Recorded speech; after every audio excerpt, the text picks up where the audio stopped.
Hey, this is John Kapoor for TCGplayer.com, and we've got round two coming at you, green-white auras. And, yeah, we're going to keep this hand. It's pretty great. We've got Archangel of Tithes, one of the best cards in our deck by itself. And that's really saying something, because in an auras deck, most of the cards are not good by themselves. They're very bad. But Archangel of Tithes is one of the rare cards in this deck that can kind of stem some bleeding all by itself. Right now we'll play our Gain Life Grizzly Bear. Always feels good to resolve that against mountains.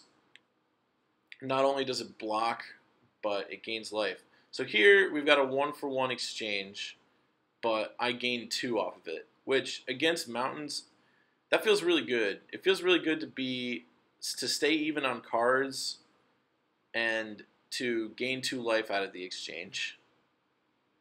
It's almost unfair. And I drew another one. That is perfect. So I could play Plains here in order to play Archangel on turn 4, but I'm kind of going on the logic that I don't really need Archangel right here. What I need to do is guarantee that I get at least 5 lands so I can play this 2/5 in my hand, grab an aura with it, and just keep my advantage going. Because I don't know what my future draws hold. I don't know if I'm ever going to draw another land. And with Knight, I guarantee that I'm at least getting value out of the cards I draw.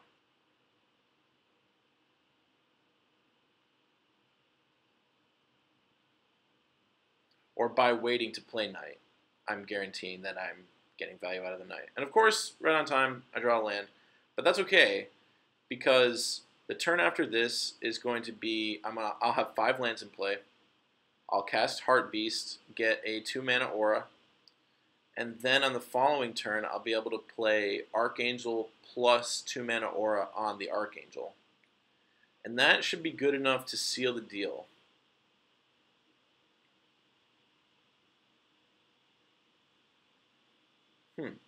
So that's an Infectious Bloodlust, and that is okay, because I have gained a bajillion life this game.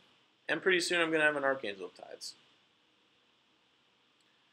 And the thing about Archangel of Tithes is that it blocks Thopters that have Infectious Bloodlust all day long.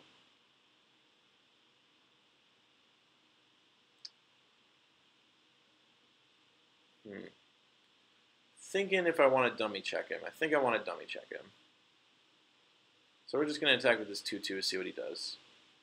If he's scared of getting his guy popped, that'll tell us what he's got in his hand. Okay, so he blocks immediately.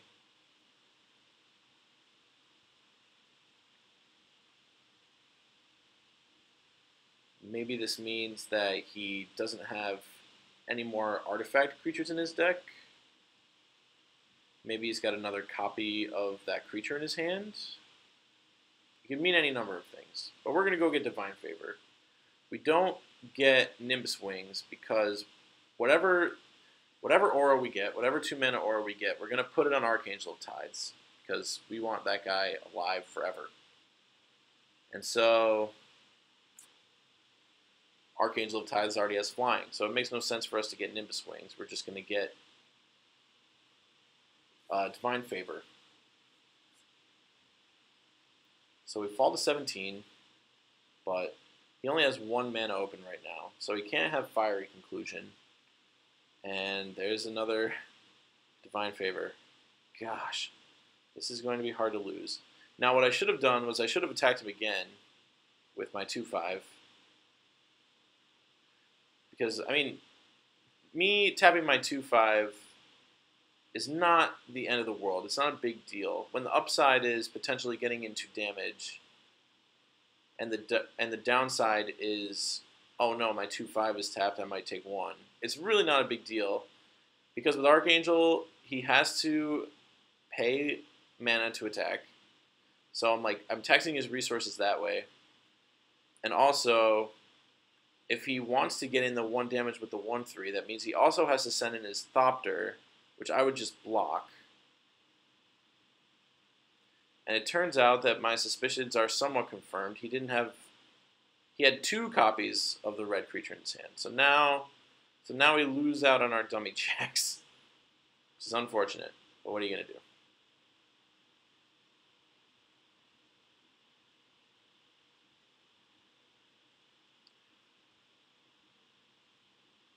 All right, there's Nimbus Wings.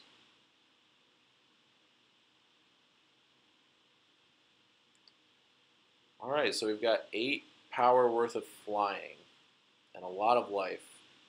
So this is a 3-turn clock. So we're going to get him. We're both functionally hellbent. So we're just kind of hoping that our draws are a little better than his draws.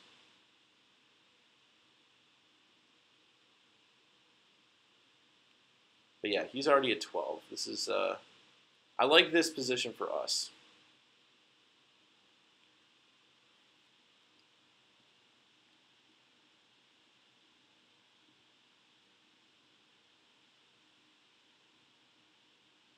So 2, 3, 4, 5, 6, 7, 8.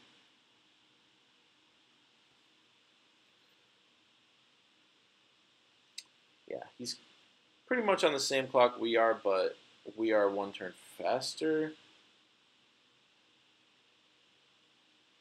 But, oh boy, that's not a good draw. So if he chump blocks once, it kind of throws a wrench in the whole deal. Well, he's at 4 right now. He's going to fall to 4. And that means both of our creatures are lethal. So he's going to have to block with 2 creatures. That means he can only attack for, let's see, 3, 4, 5, 6. Put us down to 9. And he blocks with 2 creatures, attacks for 6 again, puts us to 3. Yeah, it's oh, he just gave us the win. Okay. This works too, I guess. Sorry about this if you're watching and you wanted our opponent to not kill himself on board. Yeah. Huh. Either way, I think we were in good shape there. So if he leaves 2 Thopters back, we block. We're at 9. He blocks. We're at 9. He can attack with 3 1/3s, put us down to 6, and then he's dead unless he draws exactly a flyer. So I think we were in a good position to race there either way. But who can be sure? His draws could have gone way differently. But I'll see you for round 3.